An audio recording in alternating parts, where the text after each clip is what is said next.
Nyonji Morzor, New Major, Zoner Monum Jimborga Gada, Bakar Darganzanto, Shermurdo. Stumba de Janla Jonzorlo, Nijor Tengi Jangamsa, Jor Tikishan, Elan. Jimmy Benzo Jala Sorado, Gorgi Tobambo Shinjilo, Gorgi Tobambo Shinjilo, Gorgi Tobambo Shinjilo. Profound and subtle Dharma is rarely encountered in eons. Now we can hear and follow it. May we realize the Tathagata's meaning. To liberate all sentient beings, please give rise to the unsurpassed and supreme bodhicitta. Titse Shansu Sanwa Sanga Chimbo, Sai Nyambu Jondan de Landerkato Sora, Zamba Jondan de Dakatejan Shopper, Zumcher Kirtovlapten, and Jistin Kam Shia Chokia Chamed Nams, Ligitura Natsun Yete, Ler Numberman be Semchen Jar Shiba, Wo, Gachati, Jean Shabba Shamba Chimbo, Mayan, the Koni Tirtan Niba Mayan, no, the Tir. Dactani Zonte, Jondan de Tipkarta, the Jarashamba, Jistinji comes a motion where the Ruachika Sension of Jarasho, Luxo, Jondan de Keti Tigli, Chongram Zap Muguso, Yang Dice, Jondan de Kishan, saying Yambola Kartara.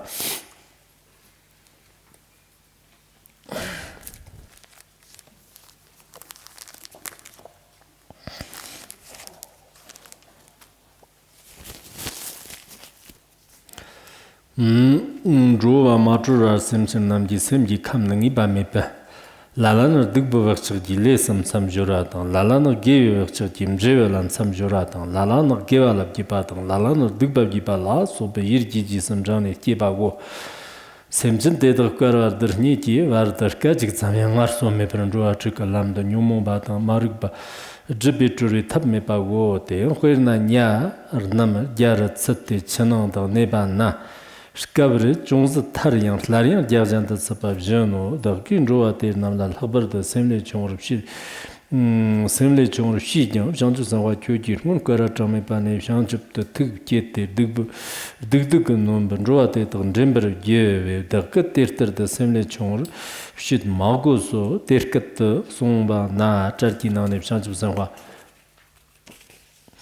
Shanchu Sanwa Sanwa Chimbo Tangin, Wangar Jarpo, Jisha, Jondan de Landerkato Soro, Zumba Jondan de Tander, Jondan de Gichi, Nandin Jishanchu Sanwa Sayin Yambola, Chim Bramzana Congo, Fukarwa, Tomani, Teacher Turkepatam, Jondan de Dibirgoni, Teacher Turkeper, Jondan de Dibirgoni, Dolatan of Sorote, Jondan de Jishanchu Sanwa, Tangin and Wangar Jarpo Landerkato, Quasarvo, Lobranola, Zonshi, Chola Tambra Show, the Unkara Chomipa, Samipa, Jotomepe, Corona. There's also about Japjan by all the words of Basan, Dirkbat and Jasmine number there, so when Jitin came at you and there are color of Jerolana, Mebalana, Mernam Jitomba Yishi.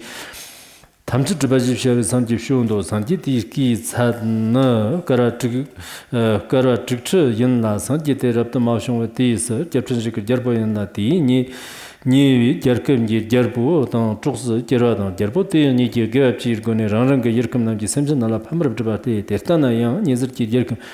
Timurnamji Makiva not so flower, the Nigerbote and Niger Flarian, Pansan Rumorje, the Tauchachimbola, Cobra Shiso, Yang, Jarbo Chigir Moon, Dogmunda, San Generzo, the Simpson Malibatam, the Dara give it together, Yang, Jarbo Chiga Tomer, Digdugan, the Simpson of Shanti de la Cote of Zoda, and San gave it together, Jondan de Jansu Savatans and Wanga Jarbo. Karsarva, Jondan, Jarbo, Kanjir Moon, Rani Tomer San Gertic Genete, Natati, Sanji Ishitam Chipajishavate, Yanar Moon, Digdugun, the Samson Tamshan of Devala, Mako, Givarda, Rani Sam, Mardia, and Dobate, Natati Shantusan was saying, Yabondo, you know, Yankara Hotom, Batram, maybe Morona, Sanji. A number of Papa Mixi Shavanjitindo Shondo, Sanjiti Kis Hadna, Karavjip Yenlati, Zingin Giftambetis, Son Laftene, Joa Jorvi, Rapchumba Shono, Rapchumba Shono, Rapchumba, Te Kim Susrushun, Remgi Sonium Zabago, Yang, Ti Kanjikatse, Vadmichik Trapper Kira, Vadmeti, Mangla, Guzr Miksha, Vadmeti.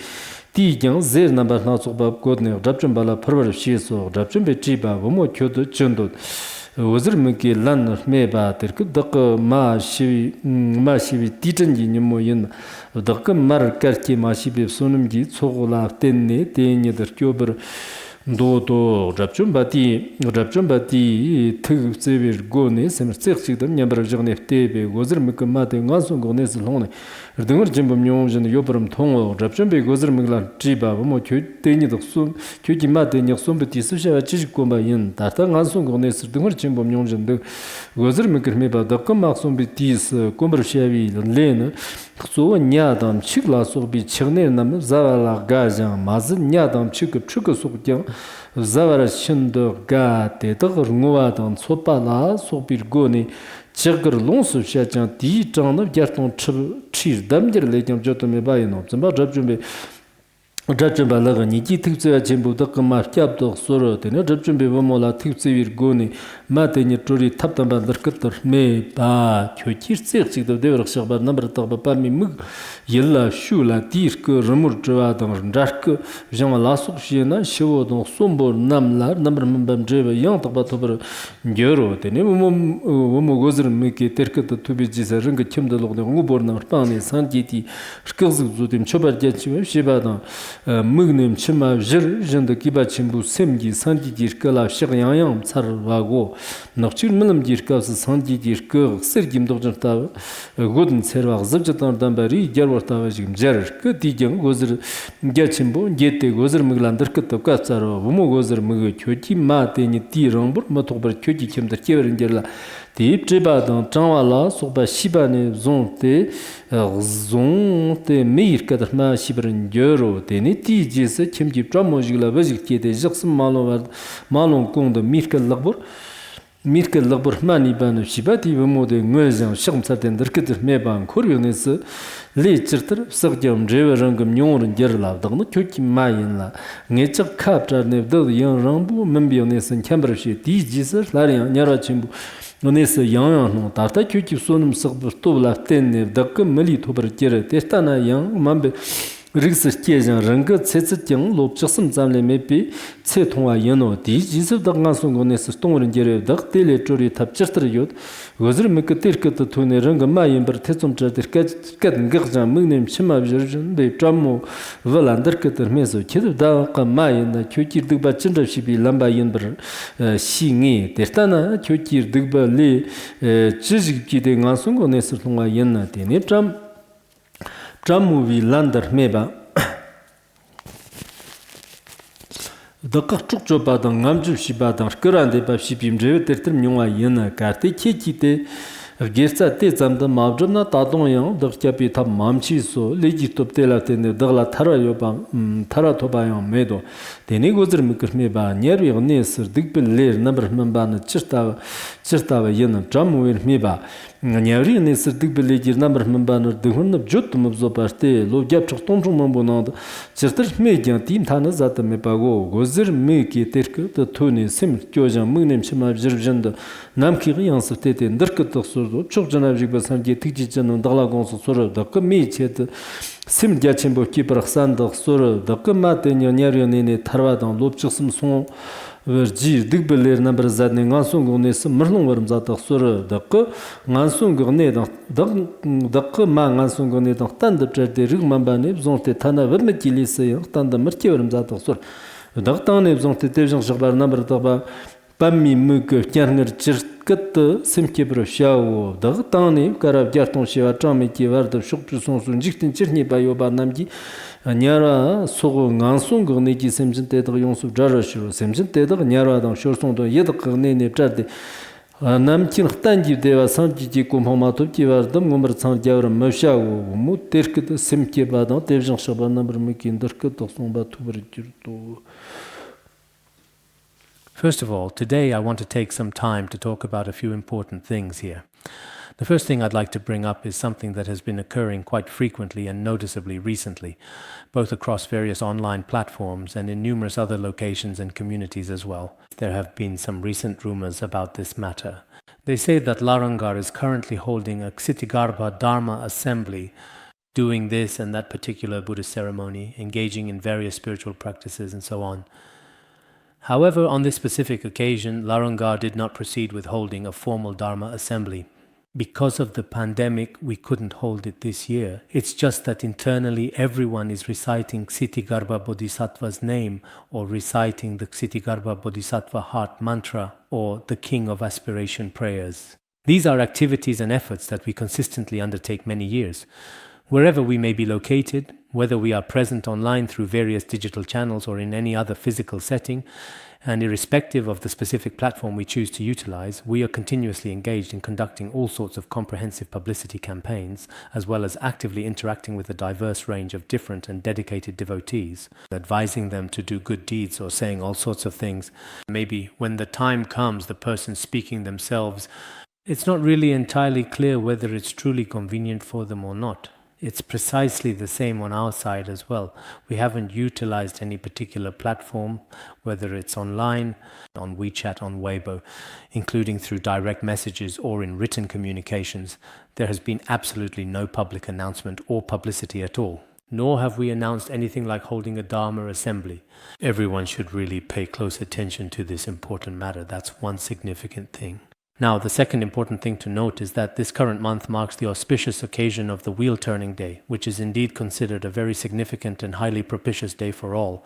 No matter where you are, I sincerely hope that everyone will diligently and consistently practice virtuous and commendable deeds.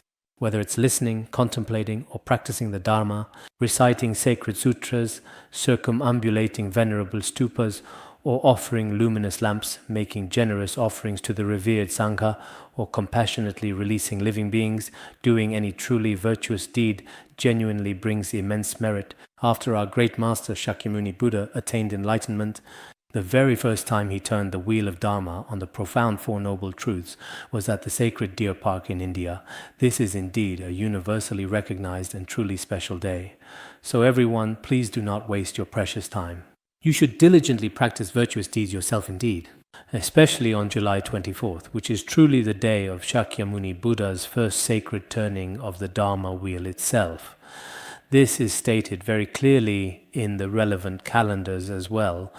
Buddhists all over the world, everywhere in different various countries and regions, we should regard this as a truly significant day for very earnest and diligent practice. We should all make exceptionally good use of these precious opportunities. This is because, according to the relevant and important sutras and commentaries, among the four great and auspicious festivals of the Buddha, if we engage in virtuous deeds on these days, the merit that we accumulate will be greatly multiplied many, many times over beyond measure. Our virtuous roots will increase exponentially. So for each person, such causes and conditions, such auspicious opportunities should be acknowledged. If you don't acknowledge them, then perhaps the principle of good begets good, evil begets evil, or the profound meaning and concept of cause and effect may just be rather vague for you. Other than that, there is no other reasoning at all. Therefore, in this particular regard, everyone should practice virtuous deeds diligently with dedication. Do not be distracted, lazy, or careless at any time whatsoever, and remain constantly and deeply engaged in various unwholesome actions and deeds. If, even during this sacred and auspicious month, one still deliberately commits such unwholesome actions, then the resulting negative karma created may also be extremely severe and profound, leading to significant consequences. So everyone should be cautious in accepting and rejecting causes and effects. There is another important aspect to consider. When we recite scriptures here, from a comprehensive overall perspective, it genuinely seems that the ongoing global pandemic across virtually all the major cities and urban centers now has fundamentally and effectively been brought under a significant degree of control. Here, whether it's the so-called resuming of work, the reopening of various businesses, the resuming of essential repairs, or whatever other activity it may be, it is clear that things are indeed gradually progressing forward, though of course the situation is not yet fully and completely open. For example, I personally have not had the occasion to receive any visitors recently at all. At the same time, all of us also, because in some places, even if the pandemic is truly brought under control, still we are facing challenges. It doesn't necessarily mean it's completely gone. So whether on a personal level or a collective level, We are still being very careful, including consistently wearing masks and thoroughly disinfecting surfaces, as well as taking precise temperature checks. In these crucial aspects, we also need to pay very careful attention sometimes. Some fellow practitioners, for instance, because they go on strenuous hiking trips and carrying extremely heavy and cumbersome luggage, so in such specific and demanding cases, when entering into various restaurants or hotel entrances, because the ambient temperature is quite hot, their body temperature might naturally be a little bit high, which can scare themselves. But in reality, that's not actually the true case at all. So sometimes, while we are being very cautious and careful, we should also keep that important consideration in mind.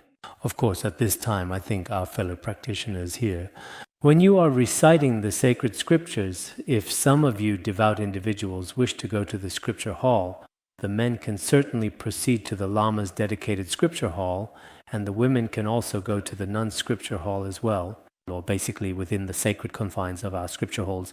However, each individual makes their aspirations. It is all considered very good and meritorious, of course according to our established usual requirements and sacred rules, engaging in the diligent recitation of scriptures and actively attending the profound teachings in this prescribed manner. This should be very good indeed and should be done precisely this way. I won't say much more about the rest. Next, we will continue with the teaching of the profound Ksitigarbha Sutra. This sacred text offers deep insights. There will be no class tomorrow. The day after tomorrow, we will either continue with the Ksitigarbha Sutra, or at that time we might recite the Bodhisattva precepts ritual according to the original instructions of His Holiness. But the precise specifics are still not entirely clear at this moment. Everything else is basically the same, truly. There is absolutely no difference for you, our valued listeners. It will be just like the day before yesterday, which was a very recent occurrence. After that particular day, I will not have any scheduled classes for the remainder of this current week. Looking ahead to next week, there most likely won't be any classes before Thursday because we are scheduled to completely finish reciting the sutra on Tuesday. On Wednesday, everyone might truly need to take a short break. On Thursday, my class may or may not be held as scheduled. If there is a class on Friday scheduled, we'll see when the time comes later. Maybe there will be one, maybe there won't be one. If there is, there is. If not, then not really anyway. If there is, even if it's just one person, I will teach on Friday. If there isn't, even if there are 100 people present, there still won't be a class. If there is, then there truly is. If not, then absolutely not. That's precisely what I mean. That's the complete schedule for next week, just so you know. Let's proceed with the Ksitigarbha Sutra. Today in this sutra, we will discuss the karmic retribution of sentient beings in Jambudvapa. The karmic retribution of sentient beings is inconceivable. The power of karma is truly indeed beyond imagination. On this topic, let me first share a simple efficacy story that illustrates this point. First, let me talk about Master Ouyi from Han region, a highly revered and influential figure.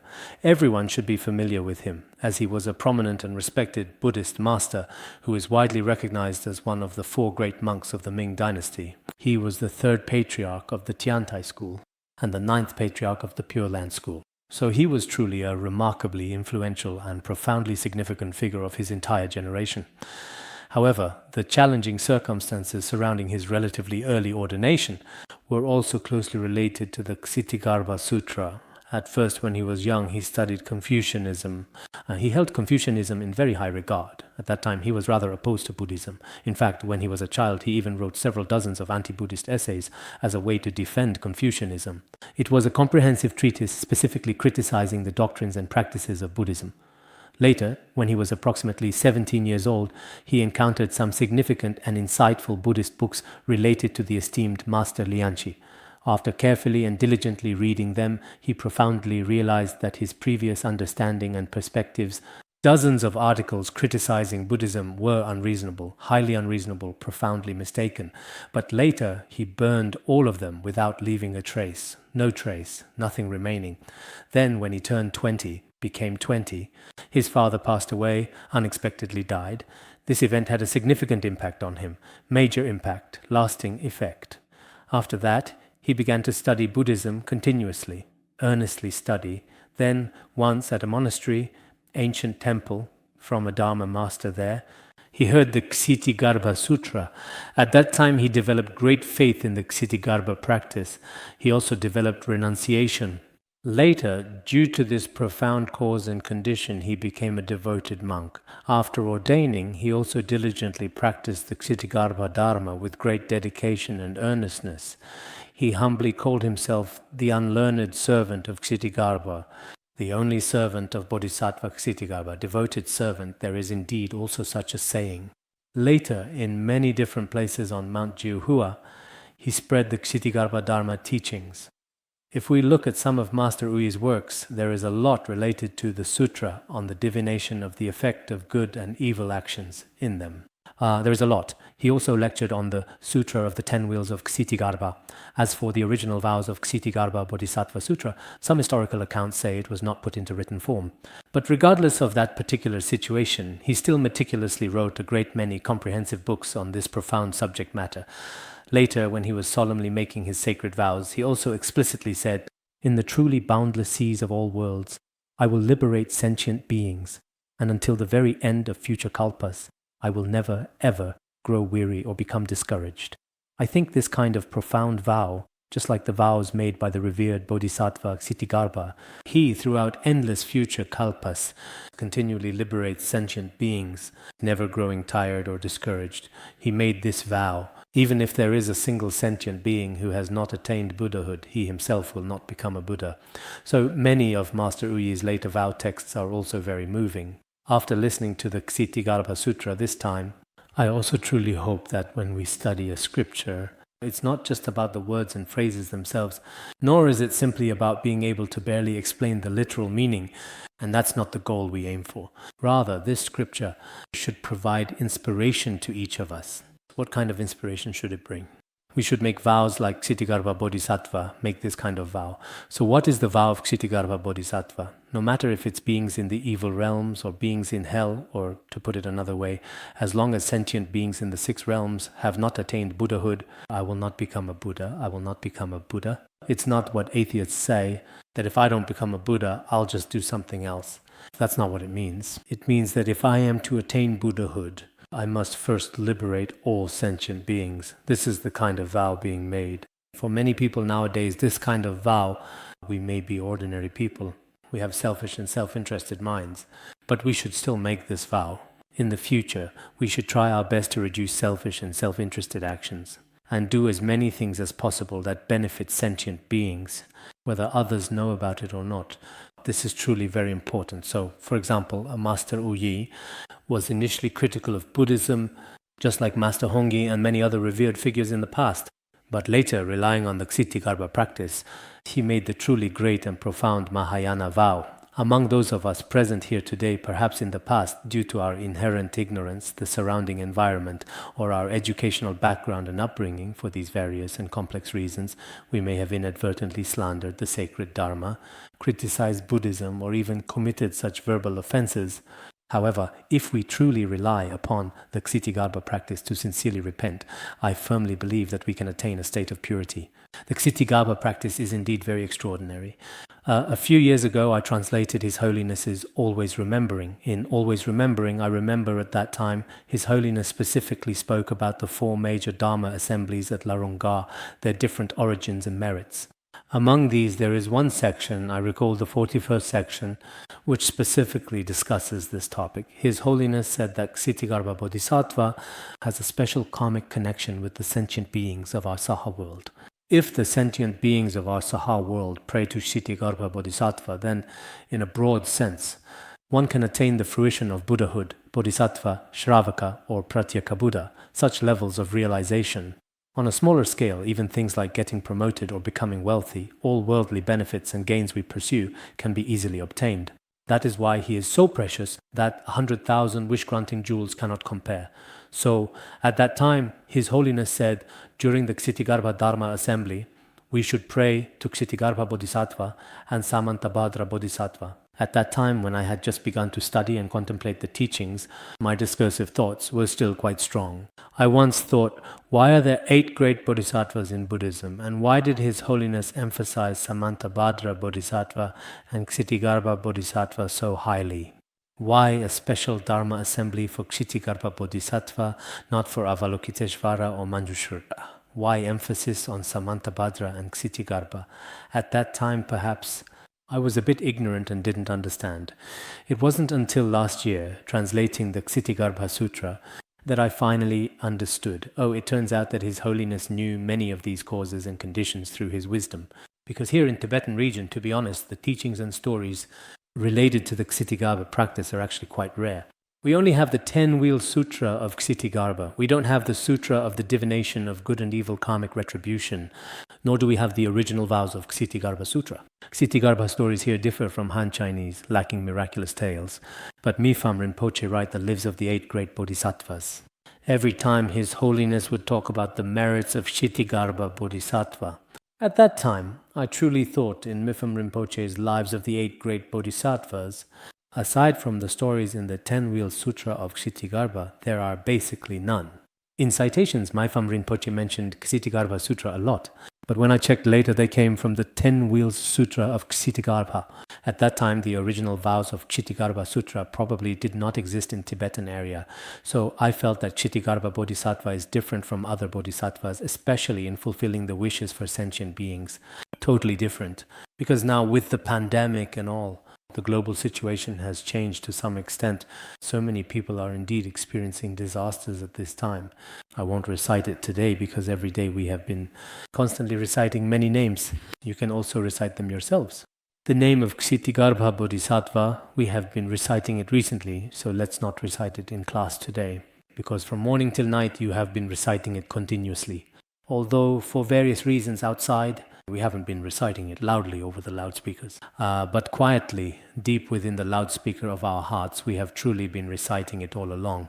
So it is perfectly fine if we do not recite it today. But I believe that if we pray to Ksitigarbha Bodhisattva faithfully, all kinds of various disasters in the world currently right now will also undergo some changes. I remember once His Holiness said that we hadn't had any rain for dozens of days now, and the severe drought was very, very serious indeed, including our areas of Seda, Ganzi and Shinlong, as well as Rangtang and the nearby Luhuo, which are both significant locations. Several counties were indeed experiencing severe drought at that particular time. All of us monastics came together to pray to Ksitigarbha Bodhisattva. After His Holiness said this, then indeed, within a couple of days there was a torrential downpour. That particular year, the crops and everything else had a truly great harvest and excellent, outstanding results. Now, things are a bit different. Now, it's raining heavily all over the world. But gradually, when I look at the weather forecast, for about the past half month here, because you can basically see it on there, for the past half month, it's basically been continuous rain, heavy rain, and various sorts of weather. But no matter what, if we pray to Ksitigarbha Bodhisattva, I believe many conditions and circumstances can also change. Whether we are dedicated monastics or sincere lay practitioners, if everyone prays wholeheartedly and with deep devotion, many challenging conditions can indeed be profoundly transformed. Especially right now, perhaps everyone is facing even more significant difficulties and obstacles. We observe that many entrepreneurs and some individuals, no matter what their personal situation was before, whether in life or in anything they did, there were no problems. But now things are indeed more difficult.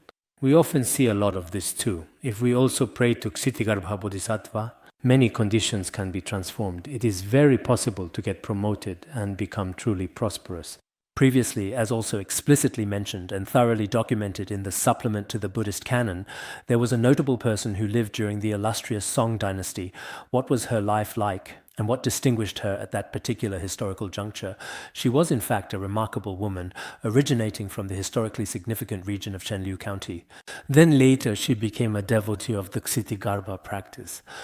She was always wholeheartedly reciting the holy name of Ksitigarbha. Then, on one particular occasion when she came home, she discovered that there were many tiny ants in the house.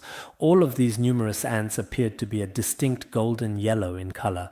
Overwhelmed by their presence, she didn't dare to step on them and was truly afraid to go inside. The very next day, all the ants were gone, but in all the places where the ants had gathered, there was nothing but vast golden sand. She meticulously collected all of that precious golden sand, and it was indeed a truly immense amount. After that remarkable endeavor, she became a very wealthy and prosperous person. She then sold her house, and turned it into a scripture hall, building a temple there for worship and practice. Later, the wife of the prominent local county lord passed away suddenly at that particular time, and then she became his wife after some time had passed by. Whether it's getting promoted or becoming wealthy in many respects. Although this is a story from the Song dynasty, in reality there truly are some karmic responses that are beyond comprehension. Therefore, in times like ours now, even from a worldly perspective, if we pursue things according to worldly ideas and conventional desires, then praying to Ksitigarbha Bodhisattva is indeed an extremely important and significant practice. Earlier we discussed these two specific cases in detail, and now we will proceed to discuss further aspects and implications of Chapter 4, the chapter on the karmic conditions of beings in Jambudvapa, the fourth chapter. At this time, the great Bodhisattva Ksitigarbha respectfully addressed the Buddha and made this inquiry. World-honored one, it is by relying on the awesome spiritual power and miraculous abilities of the Tathagata that I am able to reach hundreds of thousands of millions of worlds and manifest so many emanations. Ksitigarbha Bodhisattva also said, these emanations of mine are not achieved through my own personal power, but rather what is it truly due to? It is profoundly due to the Buddha's immense and awesome spiritual power, and it is also due to the profound and benevolent blessings bestowed by the Buddha. The Buddha's truly awesome spiritual power enables me to pervade all of these vast hundreds of thousands of worlds. I am able to manifest so many emanations and to rescue all sentient beings in the 6 realms who are suffering greatly from the dire consequences of their accumulated karma. If it were not for the Tathagata's compassion, blessings, and awesome spiritual power, I myself would not be able to manifest such transformations. I would not be able to make such changes, nor could I have so many emanations. Yesterday we spoke about the hells, so very many hells, and within all these hells, Ksitigarbha Bodhisattva's emanations are just as numerous. In all the various different worlds, there are also just as many emanations of Ksitigarbha Bodhisattva to guide and liberate sentient beings. In this passage, it is mentioned that as Ksitigarbha Bodhisattva, he should be profoundly grateful for the immense and benevolent blessings bestowed upon him by the Buddha, because it is precisely through the Buddha's divine and compassionate blessings that he is now able to manifest so many emanations to benefit sentient beings. So this can also be explained in the following way. Some of us may have in the past studied the Dharma in a certain specific place, in the very end, whether it was profound wisdom, deep compassion, or remarkable ability. There was unprecedented growth in all aspects.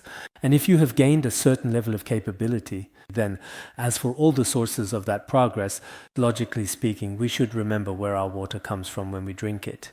And we ought to have a heart of gratitude and repay kindness. But if we do not, and always think that it was achieved solely and exclusively through our own intelligence and capabilities, this kind of thinking is actually quite unreasonable. Why do we say that the profound kindness of the Guru is so great? Actually, at the very beginning, if the Guru had not given you such guidance, we might not have the capacity to spread the Mahayana teachings and benefit sentient beings as we do now. So for each individual person, it is truly very important to possess and cultivate a genuine sense of gratitude. I often find myself thinking in this very same way. Even now, I still diligently continue to maintain the image and the dedicated practice of a committed practitioner.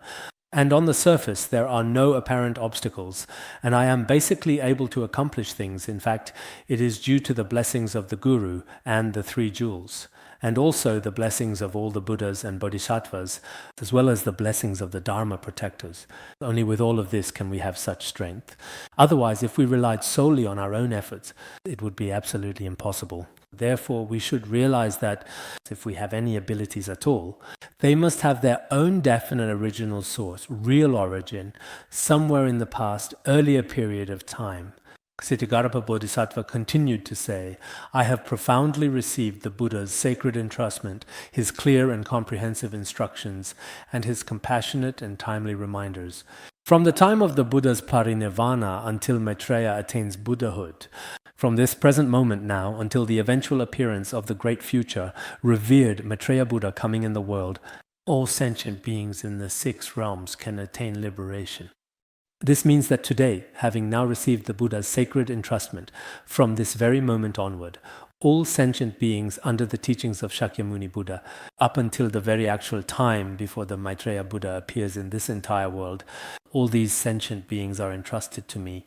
I am sent to save and truly liberate them from their suffering and burdens. In this way, Venerable World-Honored One, please do not harbor any worries or concerns, since you have placed such profound trust in me and have graciously entrusted me with this significant and sacred responsibility. I sincerely pray that the World-Honored One need not be concerned or troubled at all in the slightest. Perhaps Ksitigarbha Bodhisattva might not be able to save such wild and unruly sentient beings, such violent beings. In fact, the Buddha is still truly very concerned and indeed worried about the sentient beings in this Saha world who are so stubborn and difficult to transform. Can Ksitigarbha Bodhisattva really deliver them? Perhaps on one hand, there is a reason why the Buddha entrusted this task to him, but on the surface he still appears quite worried, because the sentient beings in the Saha world are especially difficult to save. So there is a greater sense of concern, but here it is clearly said, Buddha, please just leave it all to me. From this moment until the time of the Maitreya Buddha, let me truly save all of the incredibly stubborn and hard to transform sentient beings throughout all existence. Since the Buddha trusts me so much, recognizes me and understands me so really well, then I have no problem at all. You don't need to worry, just leave this matter to me. For me, this is a very simple and easily understandable matter. In the following sentence, it mainly talks about the revered Ksitigarbha Bodhisattva. This discussion will explore whether it's his own profound confidence or his inherent spiritual power that is being highlighted. He expresses it quite clearly.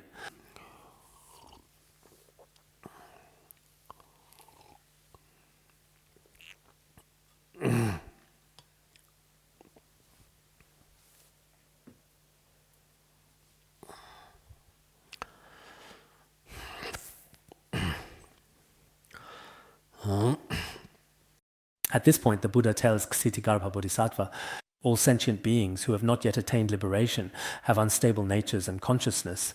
He says that all ordinary sentient beings who have not yet attained complete liberation, in actual fact, their fundamental nature and consciousness are not truly fixed. They are inherently unstable and not at all firm. Bad habits lead to negative karma, good habits lead to positive results. Whether doing good or evil, it all profoundly follows external circumstances and arises entirely according to conditions. Here, he says that we ordinary sentient beings, nature and consciousness are especially unstable. How are they unstable? If one has the habitual tendencies of evil, negative tendencies, harmful patterns, and is in a negative environment, unwholesome surroundings, then what kind of connections will be formed? One will form negative causes and conditions which lead to negative karma and results. If you have the opportunity and you have some positive habitual tendencies, then what kind of connections will be formed in your life? You will form good karma and positive beneficial results. Here, when he says karma and result, I think what he means is karma and its fruit, karmic fruit. It's not necessarily that evil leads to karma, negative karma, and good leads to results.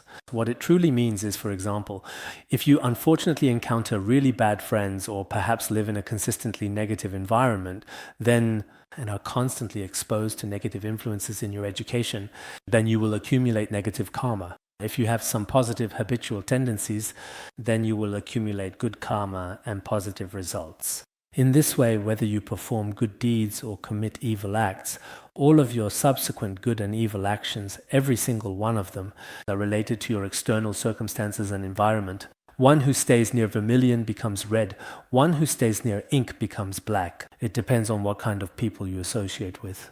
For example, a piece of very damp, decaying wood, if it were to be thrown into a lush, fragrant sandalwood forest in the exotic land of Malaya, after some time it will also smell very fragrant. In the same way, what kind of person you truly really are, in different environments and circumstances, will indeed produce different effects. Just as it is said in the forest of Gem, in the garden of the Dharma, all sentient beings have unstable minds and follow whatever habits they are exposed to. Near good become good, near evil become evil. This means that the nature and will of sentient beings are not fixed. They change according to the environment they are in, according to the situations they encounter, or according to the people they associate with. All of these truly can bring about significant change. If they indeed encounter good conditions, they will become good. Conversely, if they encounter bad conditions, they will unfortunately become bad as well. This is truly indeed the case. Not only people, but even animals are even like this. I don't know if you remember or not, but I once told a fascinating story from the history of the entrustment of the Dharma Sutra. A powerful king had a magnificent white, wild elephant. This particular elephant was specifically and exclusively used to punish criminals. In that particular country, when they needed to punish their criminals, it wasn't like it is now, with shooting or hanging. No, it wasn't like that. At that time, they used elephants to trample people to death. This magnificent white elephant often, whenever someone was tragically sentenced to death, was brought forth, was used to trample them. Once, because the elephant's enclosure needed to be rebuilt, completely rebuilt, they placed it near a monastery, a peaceful Buddhist monastery. It often heard the voices of the monks inside the monastery who were chanting and praying. After some time had passed like this, when they brought the enormous elephant to cruelly trample innocent people, it would just sniff around and wouldn't trample them to death at all. Its heart had become very kind. At that time, the ministers gathered to discuss the reason for this. One minister, who was quite wise and very insightful and indeed quite sagacious, said, "I know the reason. It has recently been near the monastery. It often hears the sacred chanting of the Buddha's name. That's why it has become compassionate. There probably isn't any other reason. It would be quite best if we tied it up very near a nearby slaughterhouse. That might work better," they mused. So they proceeded to change the elephant's living environment, carefully tying it up right next to the slaughterhouse. After a period of time, sure enough, the results began to show. The elephant behaved just as it had before, previously behaved, remaining extremely fierce and violent, brutally violent, dangerously aggressive. It continued to trample people to death, innocent people. So animals are all influenced by their environment, surrounding environment. In rare cases, if the temperament is very bad indeed, just as the great Sakya Pandita said in The Treasury of Good Advice, there are a few individuals who, even if they are in a monastery, even if they are in a quiet place, their malicious intent is very hard to change. But for most people, it really does have something to do with the surrounding environment, the quality of education, and the influential people around them. There is still a certain undeniable connection. So for us, especially those individuals who have not yet attained true liberation, indeed, it is also for our own personal protection. Generally speaking, when you need to choose your environment at first, you might be quite curious. You might then go to casinos or to places with singing and dancing, for example. At first, you think you won't change, but gradually you will be influenced by the environment. You will truly be influenced by your friends, by all kinds of external conditions and circumstances. For ordinary people, it's very hard to withstand these external influences. The incense that you are burning doesn't even truly look like incense at all. Why is there so very much smoke coming out? Even the venerable Ksitigarbha Bodhisattva is a little bit displeased. Look, the entire hall is completely filled with it.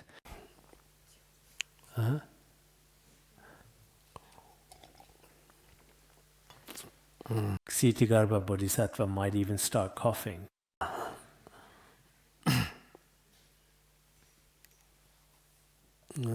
Maybe it's on purpose. Oh, yeah. This way is a little bit better, right? The incense, So here it explicitly states that we, as ordinary beings, truly and profoundly change and adapt with different environments and various conditions that we encounter. Therefore, it is crucial not to think to yourself that after studying Buddhism for 2 or 3 days, or being ordained for a few years, there shouldn't be any problems now. You can't think like that. Even a teacher said not to be influenced by the environment. Only bodhisattvas at the first ground and above are not affected by their environment. This is also stated in previous teachings. So we still need to be mindful. Good and evil are still related to our environment, education, and the people around us. There is still a certain connection. Some students I used to sponsor, financially sponsor, giving them some tuition fees, were very kind when they first graduated, freshly graduated.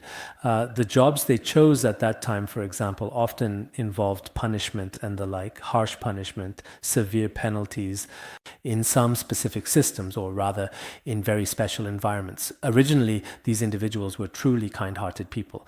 But Later, when they started working in their respective roles in rather special circumstances, after another 2 full years, their eyes became very bloodshot, with clearly visible and prominent blood vessels, which was quite a frightening and unsettling sight to behold. There was indeed a very significant and noticeable difference.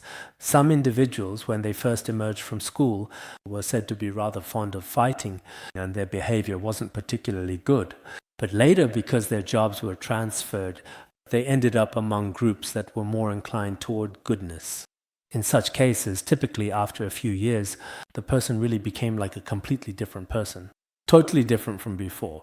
So sometimes even for us practitioners, we shouldn't think of ourselves as, oh, I've been studying for so many years, or I've been ordained for so many years, and now I'm definitely not affected by any environment.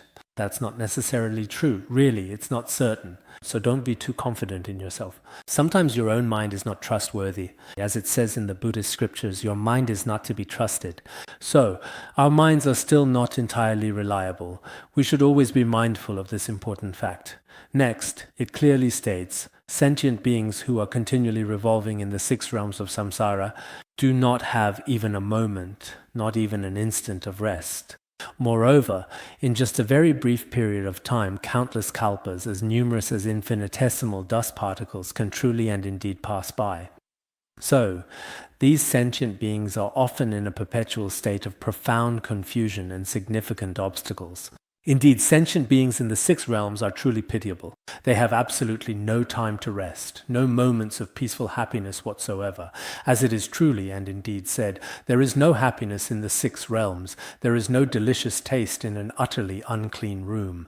To use a metaphor to explain this, it is just like fish caught in a vast net, huge net in the wide world, constantly living in the ever-flowing rivers and streams.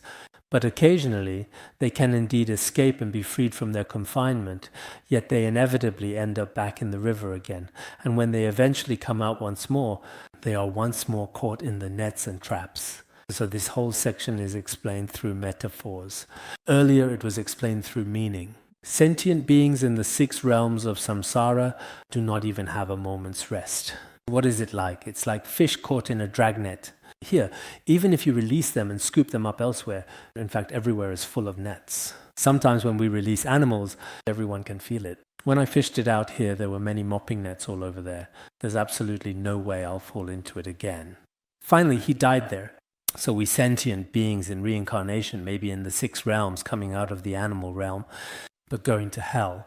Even out of hell, there is really no way in human nature. So we are in the cycle of reincarnation for a very long time, for many years. There is no way to attain liberation.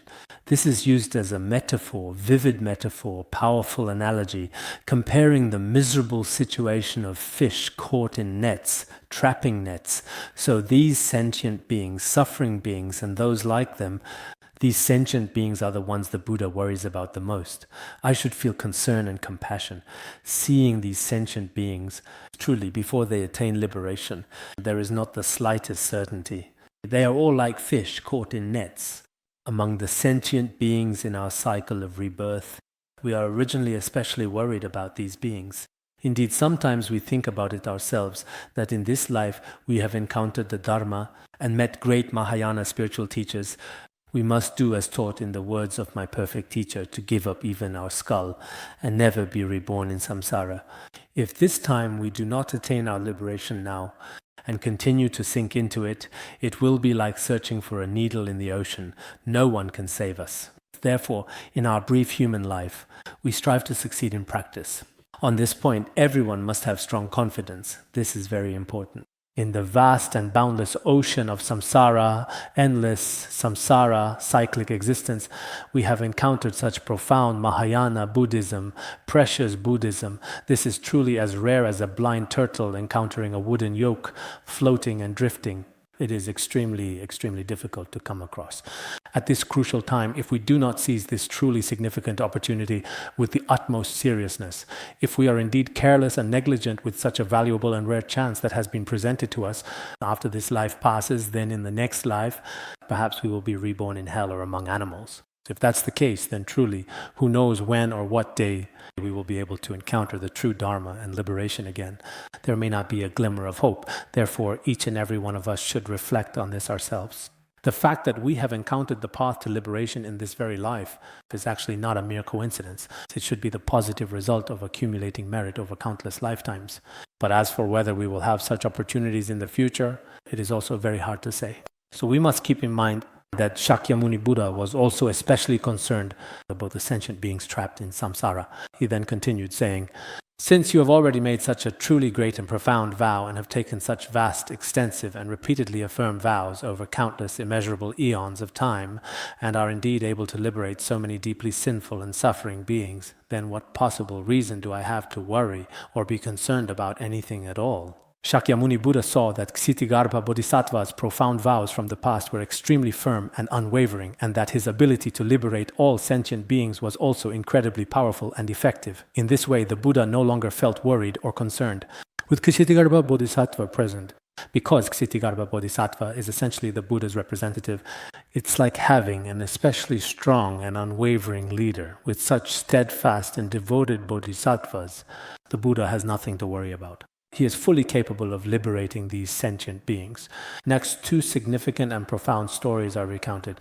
At this particular time, among the venerable assembly gathered in the magnificent Triyastrimsha heaven, there was a great bodhisattva whose name was Concentration Mastery King. He addressed the Buddha saying, "World-honored one, Ksitigarbha Bodhisattva, throughout countless lifetimes and kalpas, what kind of vows has he actually made? That is why today the Buddha has been continually praising Ksitigarbha Bodhisattva, but none of us really know Ksitigarbha Bodhisattva.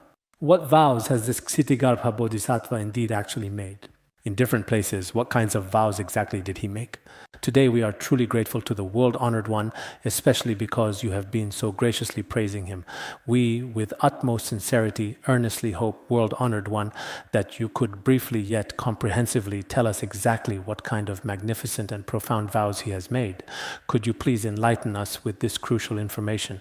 At that time, the Bodhisattva Concentration Mastery King asked Shakyamuni Buddha, "Ksitigarbha Bodhisattva is so remarkable, and you praise him every day in various situations. Exactly what kind of vows has he made? Could you tell us?" Then the Buddha, the world-honored one, addressed the great Bodhisattva Concentration Mastery King. The Buddha usually addresses a certain Bodhisattva in this particular way, but for some of us disciples, for example, consider a scenario or a situation where, if you were to pose a question to the revered Guru, it might initially appear that the Guru is directly addressing a singular disciple present. However, in actual fact, the profound question that was asked and the insightful answer provided should be for everyone. This is actually very important. Some people say, "This is meant for him, not for me." But look, when the Bodhisattva Concentration Mastery King asks, Ksitigarbha Bodhisattva or others, it's not Buddha spoke to Concentration Mastery King and not related to me, so I don't need to listen. It's not said like that. So there is karmic connection here. At that time, Buddha addressed Bodhisattva Concentration Mastery King. Listen carefully, and reflect on this well. Listen carefully refers to hearing, to listening well, to listening attentively. Reflect well refers to contemplation, a stage of hearing, contemplating, and practicing. The earlier listen carefully means hearing. To reflect well truly means to deeply contemplate. To remember this means to practice. Listen very carefully, and after listening, take time to deeply contemplate. After thoroughly contemplating, continue to recall and put it into practice repeatedly and consistently. Actually, the stages of hearing, contemplating, and practicing are all present here. I will now explain and elaborate upon these concepts for your thorough understanding. Following this, I will tell two engaging stories. Earlier today, specifically before our class, I also had the opportunity to play for everyone the captivating and ancient stories of the two revered kings and the intriguing narrative of Bright Eyes. We may not finish the story of Bright Eyes today, but we will be able to finish the story of the two kings. He said, in the distant past, countless asamkhyeya nayuta, incalculable, unspeakable kalpas ago, there was indeed a Buddha whose sacred name was all wisdom accomplished Tathagata. This Buddha was actually also worthy of offering, truly all-knowing, perfect in knowledge and conduct. Well gone, truly the knower of the world, the great unsurpassed one and most worthy tamer of men, teacher of devas and humans, Buddha, world-honored one. These are the 10 titles of a Buddha. This Buddha had a very long lifespan of 60,000 kalpas. Before he renounced the household life, he was a minor king, a ruler of a small domain. His country was a relatively small nation, much like Nepal or Lesotho, for example. I've been to some of these places before. Some countries are really tiny. He was a king of a small country, not the ruler of a great nation. The powerful king of a large and prosperous country is quite different. His immediate neighbor was also a relatively small and less significant country. The two kings had a good relationship. At the same time, they both practiced the 10 virtuous deeds, benefiting sentient beings. But in the neighboring country, all the people there, originally this king wanted to practice virtuous deeds to finally bring peace to his own country. But in the nearby country, they committed killing, stealing, sexual misconduct, lying, and so on, engaging in many unwholesome actions and creating all kinds of negative karma. At this particular time, these two kings, actually the kings of that era, were quite truly remarkable and noteworthy. Both of them were followers of Buddhism. They began to discuss and carefully devise various skillful and effective means. As they devised these skillful means, they thoughtfully made their aspirations. I watched that animated film, and both great kings, in front of all the people of their respective two countries, made truly great vows, sacred vows. When the king himself makes such vows, powerful vows, then the people will naturally follow suit, willingly follow. Whatever vow the king makes, the people do the same. For example, if the king says, I want to give rise to bodhicitta, the people will also say, we want to give rise to bodhicitta. If the king says, I want to kill all sentient beings, then we would also want to kill. Whatever the king does, the people will follow suit. If the king makes such vows, then the people will make the same vows. So what kind of profound vow did one of the ancient kings make? To attain complete Buddhahood early and save all sentient beings, truly not leaving a single one behind. At that significant time, one of the kings solemnly vowed that he would first become a Buddha and then liberate all sentient beings, not leaving a single sentient being behind, not a single one left behind, all ultimately attaining Buddhahood. That beggar, Yes, not leaving a single one. Once in class I said not leaving a single one. I don't know if he heard it himself in class or if someone else had perhaps told him all about it. He used to recite Om Mani Padme Hum, but when he actually saw me, he would always say, not leaving a single one, not leaving a single one at all. He truly thought I genuinely liked hearing him repeatedly say, not leaving a single one. But when he left for the last time, he offered the 300 yuan he had begged for as an offering. And then he left saying, I'm leaving now. That particular beggar was a bit special. Now, I never seem to see him around anymore. He really didn't leave a single one behind, did he? There was once a king who made a solemn vow. Do you happen to know what it actually was? He vowed to first attain Buddhahood and then not leave a single being behind. He desired for all sentient beings to ultimately achieve the enlightened state of Buddhas, complete Buddhahood, perfect awakening. And there was another king, virtuous king, compassionate ruler, who said that unless he first saved all suffering and tormented beings, bringing them peace and enlightenment, ultimate liberation, final freedom, he would never be willing to become a Buddha himself. He wanted to save all sentient beings first, let them truly attain peace and enlightenment. If sentient beings have not yet indeed attained peace and enlightenment, then I will never truly become a Buddha and will continue to keep waiting patiently for all sentient beings. Just like the revered Manjushri Bodhisattva also made such a profound vow. This significant vow is also further explained in the sections below. The Buddha said to Concentration Mastery King Bodhisattva, the one who vowed to attain Buddhahood early, as mentioned earlier, is all wisdom accomplished Tathagata, who has now already become a Buddha. The power of his vow is still very important. There is one who vowed to first save suffering sentient beings, and before he ultimately became a Buddha himself, he would not truly attain Buddhahood. This one who made such a vow is Ksitigarbha Bodhisattva. So the vows that each and every one of us makes are actually very significant and profoundly meaningful. Generating bodhicitta is indeed very important. If you want to save sentient beings, no matter what kind, whether you attain Buddhahood first or later, in fact, from a certain perspective, there isn't much difference. In the related scriptures, it is also explained that there is a king's way of arousing bodhicitta, a boatman's way of arousing bodhicitta, and a shepherd's way. Among these three types of aspiration, Manjushri and Ksitigarbha Bodhisattva's aspiration is that before all sentient beings are liberated, in other words, before all sentient beings are saved, they themselves will not attain liberation. Just as it is also stated in the Shurangama Sutra, those who vow to save others before being saved themselves are making the aspiration of a bodhisattva. It is also explicitly stated this way in the Venerable Shurangama Sutra. To first liberate all sentient beings, this profound kind of aspiration is also clearly mentioned in the sacred Nirvana Sutra, these different kinds of aspirations. For each and every one of us, in actual fact, in this very lifetime, it truly is not an easy thing to obtain a human body.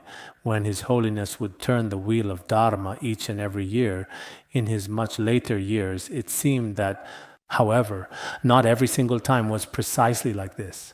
When we first initially arrived, during that particular period, every single year, on the auspicious day of the Buddha's turning of the Dharma wheel, His Holiness would transmit the Bodhisattva vows and require us to make aspirations. At that time, we truly did indeed make such aspirations, but I don't know if we later broke the Bodhisattva vows or not.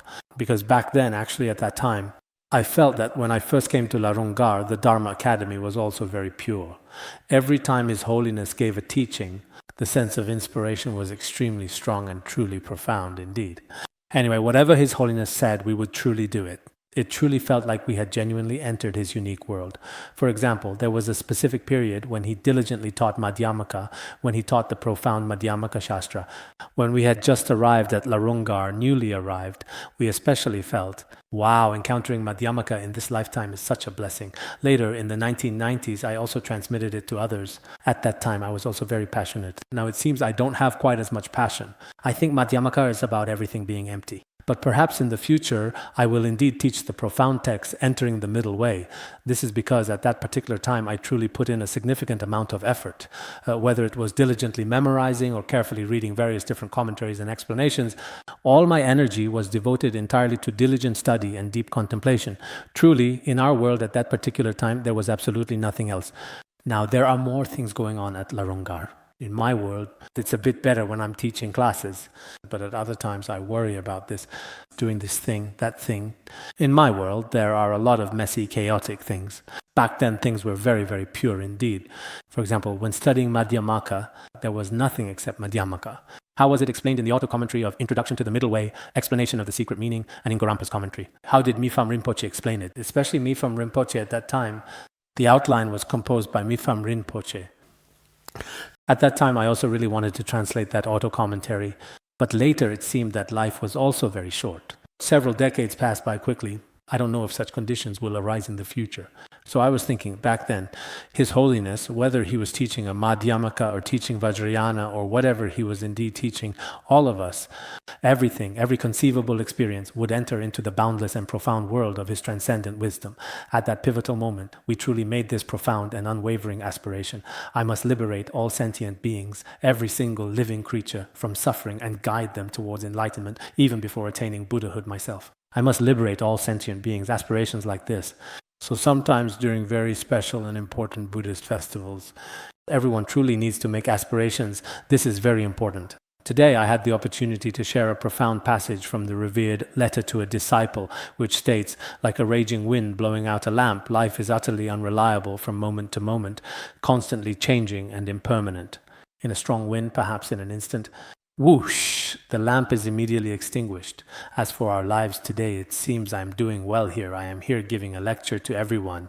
But tomorrow I could just suddenly be gone. Today, you are here listening to the lecture, doing whatever you are doing, and suddenly something could happen. It truly is like a lamp in a raging wind. For me personally, the power of impermanence is still a very strong feeling. If we do not make significant aspirations by this exact time next year, on next year's auspicious wheel-turning day, then whether we are still in this world is really hard to say.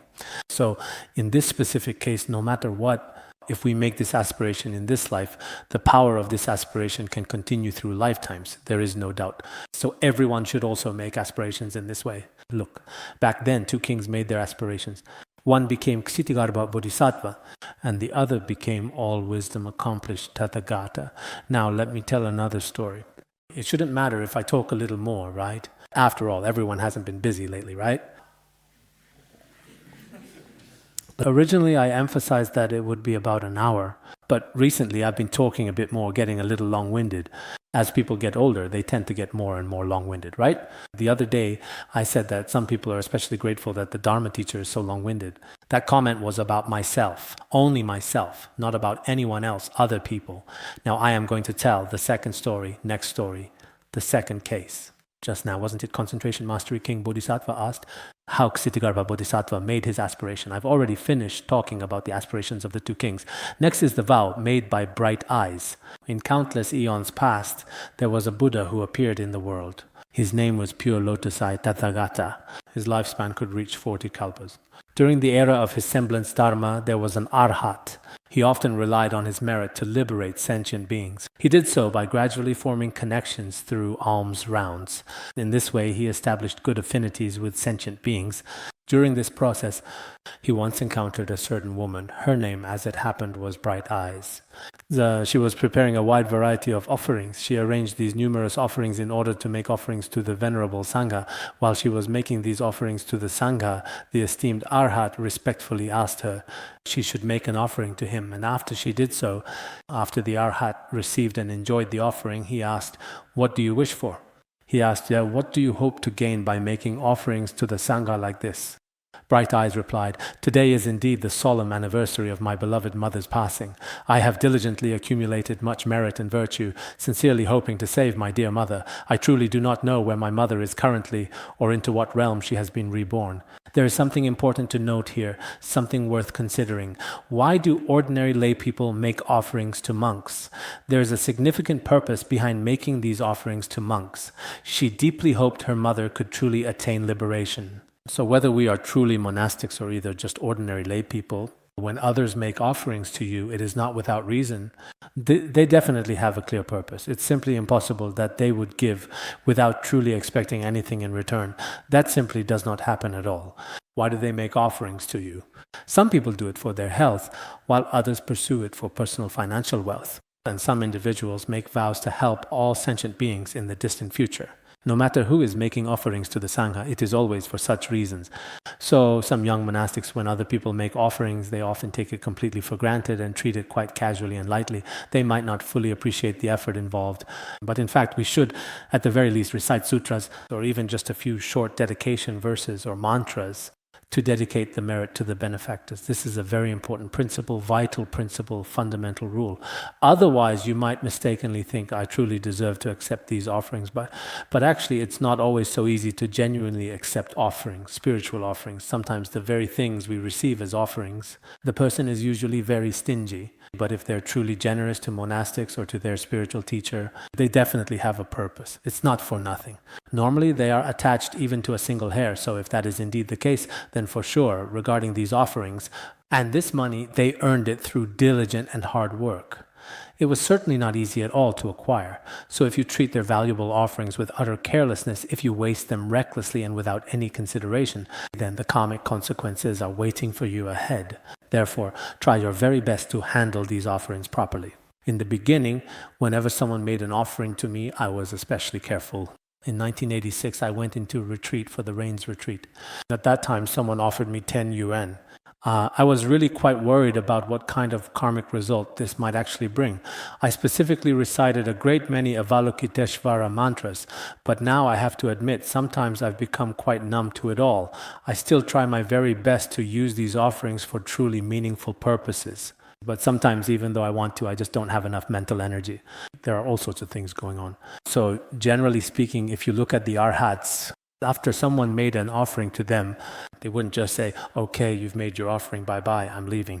It wasn't like that. After receiving the offering, they would say, "What exactly do you truly want?" They would invariably start to ask. The young woman then replied, "I have carefully made this offering to you in order to save the life of my mother who is suffering." The arhat was filled with great compassion. When he observed through entering meditative concentration, he saw the beloved mother of Bright Eyes. She had tragically fallen into the deepest pits of hell and was experiencing immense and unbearable suffering, a truly agonizing ordeal.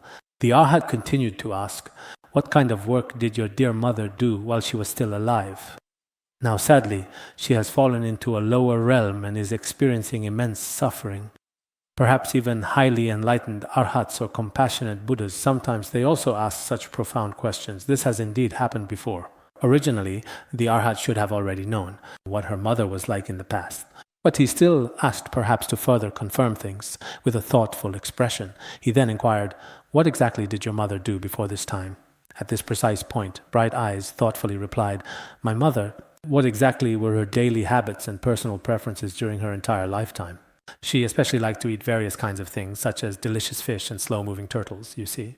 Things that live in the water. Some of us also grew up by the sea or by flowing rivers and tranquil lakes. So maybe we've had these habits since childhood. Loving eat fish, loving eat shrimp, loving to eat delicious things from the vast blue sea. She also consumed various fish and aquatic turtles, and they even consumed their roe, which are those tiny, delicate, and often highly prized eggs, typically harvested from fish or other marine animals, and considered a delicacy in many cultures around the world. Those fish eggs are very, very small. You quite often see them in photos, red ones, black ones, and indeed all kinds of vibrant colors. Nowadays, people frequently discuss all sorts of caviar, expensive caviar. I've heard that some fellow practitioners especially like to use it. Her beloved mother, dear mother, when she was still alive previous life, especially loved eating these delicious things. Some were stir-fried, some were boiled. You could truly say she indulged herself completely without any restraint whatsoever, enjoying and eating as much as she pleased without any scruples at all. Eating like this, the number of lives involved is in the thousands, tens of thousands, countless. She described all of her mother's difficult circumstances in great detail. I've also been thinking some of our fellow practitioners grew up in less fortunate environments from a very young age and have absolutely no idea that these are living sentient beings. Even now, there are still some monastics and even some Buddhists who still don't know this. They think that fish and shrimp, these small creatures, don't really count as taking a life. They say, "I'm a vegetarian, but fish is okay to eat." Some of them really do, in fact, think this way. So perhaps we should then, since we've eaten a lot of these things in the past, some of which were even killed to order. I've heard that some people living by the sea, including some Buddhists, used to run restaurants and would go themselves and wouldn't buy anything except live seafood. Some people who are a bit better off financially, sometimes we think that those with less wealth are actually a bit better off in this regard, because if you don't have much, you can't afford to eat a lot of meat. So you end up not eating very much of it at all, which is actually much better for you. But those who are a bit wealthier, who have money, substantial wealth, because they have some money, they feel especially, even the way they carry themselves in restaurants is different, completely different. They just go all out, totally extravagant, ordering this and that, various delicacies and seafood, saying, "I want it live, I want this, I want that." By doing this, who knows how much negative karma they've accumulated.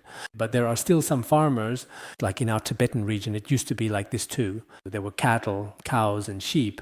They were wealthy.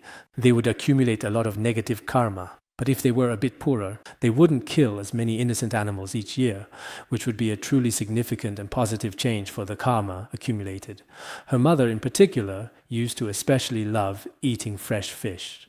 Back then, before we became monks, although we certainly ate other kinds of meat and genuinely liked it quite a lot, we didn't dare to eat fish. The reason we didn't eat it is because there's a saying among the Tibetan people that when a fish dies, it can't close its eyes in death. Its eyes keep staring at you. So whoever actually kills or eats it, the fish will always remember them. That's why we have this kind of custom. It's a folk custom. I haven't seen this mentioned in the Buddhist scriptures. So generally, as I've said before, when it comes to fish meat, in other places like elementary schools and such, I never saw anyone eating fish. When I got to the teacher training college, I saw that at our school, people often ate fish. At that particular time, I would simply substitute it with other available food items. So in this lifetime, I've never eaten fish meat. But there are definitely many people among us who have eaten fish meat. There are certainly a lot of them. I think it's really necessary to sincerely repent for this. As for the fish we ate in the past, some were killed intentionally, and some were not killed intentionally. If they weren't killed intentionally, there is still fault in eating meat. But it's not as serious, though it is still worth repenting for.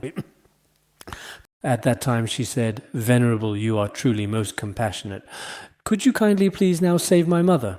"This is my mother's situation," she asked. "Could you compassionately save my mother?" The Arhat felt especially compassionate toward her. because he had already finished accepting offerings, he felt an especially profound sense of compassion toward her, and then, after some thought, he conceived of a suitable method for her. Subsequently, he carefully arranged this method for her benefit. What was this particular method? He advised Lady Bright Eyes, saying, "You should sincerely and devoutly recite the sacred name of the Tathagata Pure Lotus Eyes." He told her to continuously recite this Buddha's revered name. At that particular time, perhaps this Buddha was no longer present in the world, or some other reasons. So he therefore told her to recite this sacred name, at the same time to create a sacred image of this Buddha. In this beneficial and meaningful way, both the living individuals and the departed deceased would undoubtedly receive great and lasting benefit. This is because, even after the beloved mother has peacefully passed away, it remains incredibly important for us to perform some virtuous and compassionate good deeds specifically for her. This is very meaningful for both the living and the deceased. I saw in the Buddha Speaks of Abhisheka Sutra, it says, "To cultivate merit for the deceased is like sending provisions to someone far away. None will fail to bear fruit." If we practice some virtuous deeds for the deceased, whether it's reciting sutras for them or making Buddha statues or diligently reciting the Buddha's sacred name, in this particular way, actually, if you were to send some financial assistance or money to someone who is located very far away, it's impossible for them not to receive it. Because if they are about to leave and you give them provisions for the journey, they will definitely benefit from it. So, if for the deceased, departed souls, we recite sutras for a period of 49 days, complete days for example, or often help them by performing various virtuous deeds, wholesome deeds, beneficial actions, they will definitely receive benefit. Among all of us present here, some may be like me, whose parents may have already passed away. But whenever you think of them, you should, for example, make a beautiful Buddha statue for them or offer a meal to the monastic community on their behalf, even if, for instance, in the past, it was usually just 3 or 4 yuan, and then you would write your parents' names and submit it. This is still indeed very important. But I have noticed that some of us, no matter what the circumstances may be, it is still essential that you submit the names, and this action is indeed profoundly necessary. At that very moment, when Bright Eyes heard this important message, she immediately gave up all her most cherished and beloved possessions and began to make a statue of the Tathagata. She offered it with profound and deep reverence, devoutly praying, continuously shedding heartfelt tears, and humbly prostrating herself before the divine at the very same moment in time. And she kept doing this continuously. Here it says that she gave up her beloved possessions. I also mentioned this briefly the other day. Generally speaking, when someone in the family passes away, I said that in Tibetan area, according to the profound and ancient Buddhist tradition, the most excellent and highly regarded practice is whether it is considered the very best horse, or the finest clothes, or the most precious and truly cherished treasures, they are all offered to the Sangha and given up, entirely abandoned.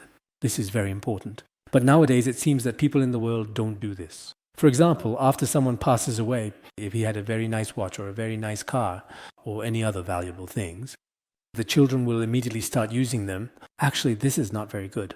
If when the deceased was alive, he was especially fond of his prayer beads, his computer, or his phone, his car, or things of that nature, you must make sure to dispose of them. This is very important. If when the deceased was alive, he was especially attached to his own computer, you absolutely should not use it yourself. Otherwise, he may never rest in peace, always watching, who knows. You absolutely must offer this valuable computer to the Sangha. This is because the various things the deceased was especially attached to during their life must be used to do good deeds for him. This is very important. This also aligns with the teachings of the Buddhist scriptures. If you look at several of our ancient sutras, the things he especially loved, especially the material possessions the deceased truly loved most, you must deal with them. So what should you do with them? Either release living animals or print sacred Buddhist scriptures or offer them to the Venerable Sangha or do some other truly good deeds. This is very, very good. Some children, for example, take something their parents especially loved, sell it for money and then split the money among themselves. At most, they give a little bit of money for the deceased and recite sutras for them. Actually, this is unreasonable. Strictly speaking, if the living can let go, genuinely release, or if you have the means to do so, real means, adequate capability, the things that the deceased loved, truly treasured, or the things that belonged to them, once owned, For example, if your family has 30,000 yuan and there are 3 people, then the deceased should also have 10,000 yuan as their share. This money, their own property, should be used for good deeds. This is very necessary indeed. Your property is valuable. For example, if your family has about 30,000 yuan and there are 3 people, then the deceased also deserves 10,000 yuan. This must be used to accumulate merit. Otherwise, out of the 10,000 yuan, only 25 yuan is used to recite sutras, and the rest is divided among the children. Actually, in all honesty, this isn't particularly good from my point of view.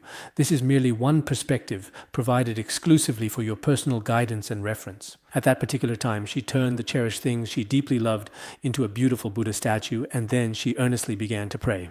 While praying devoutly, one night in the latter part of the night, late night, she dreamed of the Buddha's body, sacred body. The Buddha was golden, dazzling and radiant, shining with great light like Mount Sumeru, majestic Sumeru. Then the Buddha spoke to Bright Eyes, compassionate and gentle words. Your beloved mother will soon be reborn into your household. This precious child will possess a remarkable awareness. When this child feels the sensations of hunger or the chill of cold, she will be able to clearly speak. Following this, a dedicated maid who serves within her household gave birth to a precious child. This remarkable child was not even 3 full days old, yet he could astonishingly speak in clear human language. And as he kowtowed, he was utterly heartbroken, crying so incredibly hard he could barely speak a single word. And then he tearfully told Bright Eyes, the causes and conditions of samsara are truly inconceivable. This karmic retribution is also something that you absolutely must bear yourself for all the terrible things you have done. I am your own mother. Ever since the moment I left you, I have been living in profound darkness for a very, very long period of time. I must have repeatedly fallen into the great hells, because how many years and days her mother had been dead is not clear here. Perhaps it had been many years. Perhaps the way time is calculated in the human world is a bit different from the way karma is experienced in hell. There is a bit of a different feeling. It's just like how one day in the human world is equivalent to many, many years for the heavenly beings. Ever since I left you, I have fallen into the great dark hells many times. Later, because I received the immense merit from your virtuous deeds, you recited the Buddha's name and made Buddha statues for me before. Because of this, I was able to obtain a human body. But now I have been reborn among lowly, humble people, as the child of a mere servant in their household, and I must accept this new reality. Among the lowly people, and my lifespan is also very short. I can only live for a mere 13 years. After that, I will inevitably continue to fall into the 3 evil realms, experiencing immense suffering. Do you have any way, any effective method to truly help me avoid these terrible sufferings and ultimately attain complete and lasting liberation? At that particular time, before 3 full days had completely passed, when he finally saw his beloved daughter, precious daughter, he approached her and told her in this specific way. When Bright Eyes heard these words, she processed them completely and had no doubts at all regarding their veracity, complete truthfulness. Knowing he was her own beloved mother,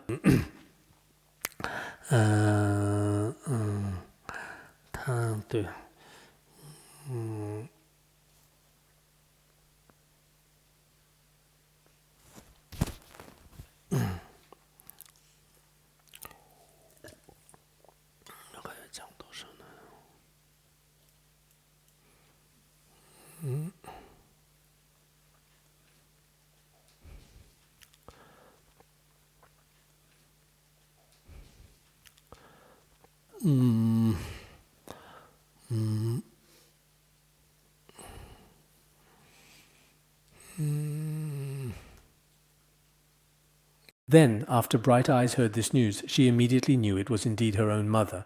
She had absolutely no doubts at all, not even a single one. She was utterly choked up with profound grief and began to cry uncontrollably. With a voice heavy with emotion, she then spoke to the maid's son, saying, "Since you are truly my mother, then you should undoubtedly know all of your original sins, every single one of them, all of these karmic offenses. What kind of karma did you create that caused you to fall into hell?" She was definitely asking knowingly. She said, "Since you are indeed my mother, then you also truly know the source of your karmic offenses. Why did you fall into hell?" At this moment, the maid's son replied, In the past, I mainly killed perhaps various types of fish, numerous turtles and other such aquatic creatures. I indeed killed them all. The karma of killing was very heavy. There was also the significant karma of slander and verbal abuse, these two negative actions as well. She was just like the previously mentioned Brahmin woman, experiencing a similar fate. Her mother probably liked to eat these sentient beings, creatures with feelings and consciousness, and at the same time did not believe in the three jewels, which are the Buddha, the Dharma, and the Sangha, so her karmic offenses, especially the negative karma she created through her speech, was very serious. We often see that the beings in hell, some of them have truly committed very serious acts of killing. Indeed, while others have committed very serious acts of slander, there is a scripture of unknown translator called the Observing the Disciplines of 10 Virtues Sutra, which says, among heavenly beings, nothing is more fragrant than kind speech. Among all heavenly beings, the very best and most cherished thing is truly kind and gentle speech. What, in your opinion, personal opinion, is the most foul and truly repulsive thing in all of the three realms, entire realms? It is harsh words, cursing others and slandering others. This is the most terrifying thing. Therefore, those of us who are wise should be able to effectively control our speech and the words we utter. Indeed, if you truly hadn't accumulated a significant amount of merit this particular time, it would have been exceedingly difficult, almost impossible, to save someone like me, whose negative karma is so incredibly deep and ingrained. So for this very important reason, if you hadn't done such great amount of good deeds, I would not be eligible for liberation yet. I shouldn't be liberated yet. My sentence definitely hasn't been completed. It is only because you have performed such truly exceptional and highly meritorious deeds that I was indeed able to successfully escape from my confinement well before my designated sentence was fully up. At that time, Bright Eyes continued to ask, what exactly are the punishments in hell truly like? Can you describe to me the intense feelings and suffering experienced in hell in detail? What is it really truly like? Then the maidservant's son replied to her again, as for the suffering of the punishments, I cannot adequately describe it to you using mere words. Even if I were to speak with you continuously for hundreds or even thousands of years, there would still be absolutely no way to completely express the essence of it in words. It is an impossible task to ever finish explaining or articulating its entirety. What I mean is, it's not possible to explain everything to you very clearly and thoroughly in great detail. When it comes to describing hell with words, even after many, many years, it's impossible to explain everything to you clearly all at once. In short, it's quite difficult to fully sum up everything in just a few simple words. At that particular time, let's recite a bit more, she made a vow to improve things a little. Otherwise, it would just be a little bit. At this moment, after hearing this, Bright Eyes felt deeply and truly pained and began to cry sorrowfully. She then made a vow in the air to herself, wishing with all her heart that her dear mother would forever leave the depths of that terrible hell and be completely freed from its grasp for good, never to return. And then, after he had finally turned 13 years of age, may he not have to endure the karmic retribution of falling into hell. May he, through the profound and benevolent blessings of the enlightened Buddha, receive immense grace and spiritual protection during this auspicious and significant time. Have his sins disappear after 13 years. May Buddhas of 10 directions remember me. When I translated this into Tibetan, I put, may Buddhas of 10 directions remember me, listen to my vow, at the beginning. I placed this at the start. I'm not sure of a mistake, but perhaps it's better putting it at the beginning. Because at the beginning, she was making a vow for her mother, and later she made a vow for herself. So for us really, this particular time, everyone must be well prepared and make aspirations. On one hand, for all the motherly sentient beings who are connected with us, may they be free from suffering and attain happiness. The power of making such aspirations is truly immense. Ksitigarbha Bodhisattva, Shakyamuni Buddha, actually our own karmic obstacles are very heavy, but the objects of our aspirations, these Buddhas, Bodhisattvas, and great virtuous teachers are truly remarkable. They have all manifested in this world. On one hand, we are quite unfortunate, having been reborn in the Saha world, with heavy karmic obstacles and deep afflictions. Each of us has endless karmic debts to speak of. But on the other hand, if we look at the positive side, we have encountered exceptionally good spiritual teachers, exceptionally good Buddhas, and exceptionally good Bodhisattvas. Our connections with them should be quite good. Our network of relationships is still pretty decent. So everyone should think this way. All the Buddhas and Bodhisattvas are watching over us with compassion. Listen to me as I make this aspiration for my mother. If my beloved mother can forever be truly free from the 3 lower realms, the 3 evil destinies, as well as from ever being born into a lowly human existence, and even from being reborn in the future as a particularly inferior female body, may she never have to take such a rebirth. From this moment forward, I truly aspire that in front of this sacred image of the pure lotus-eyed Tathagata, for as many countless worlds as there are, in hundreds of thousands of millions of eons, I shall dedicate myself. Whether it's all the hells or the evil destinies, or all of the 3 lower realms, hell and the 3 lower realms are acceptable terms, but this verse we have options to choose from. It could be hell. Hell is especially, like the Vajra hell in Vajrayana, for example, and also the 3 lower realms as described in the exoteric teachings. Hell, hungry ghosts and animals, these beings who are indeed suffering from such karmic retribution, I vow to save them all. Let all these beings in hell, all beings in the animal realm, all beings in the hungry ghost realm, and all such kinds of sentient beings, I vow to lead them all to Buddhahood, to liberate them completely. Only then will I attain perfect enlightenment myself. Each one of us, this time is probably a rather special occasion. Everyone should primarily dedicate for their parents, wishing them to be free from suffering and attain happiness, and we ourselves should aspire to be like Ksitigarbha Bodhisattva, Manjushara Bodhisattva, and Samantabhadra Bodhisattva. First, I will liberate all these sentient beings, suffering beings, and then I will attain Buddhahood, supreme Buddhahood. Everyone should make such vows, sacred vows. Such vows are truly extraordinary, truly remarkable, truly noble. Here we have the pure lotus-eyed Tathagata, a revered and enlightened being. And we also have the Lord of the 500 great vows, a powerful and compassionate figure, our fundamental teacher, Shakyamuni Buddha. How Shakyamuni Buddha make vows, how Ksitigarbha Bodhisattva make vows. We should make our vows like that, all right? I may have talked a bit too much today, and your recitation of the sutras has also taken quite a considerably long period of time indeed. But that's all right, it happens just for once or twice. We should endure hardship for the Dharma, shouldn't we? When it comes to worldly matters, we can watch TV series for hours and hours, or do some utterly meaningless things, even staying up very late, still wide awake at 2 or 3 in the morning. Some individuals even create negative karma in bustling dance halls, yet each of us has plenty of patience for that, and a lot of diligence as well. So when it comes to creating virtuous deeds and making vows, this month we should practice even more austerity. Everyone should make vows and recite the King of Aspiration prayers to dedicate. Bandara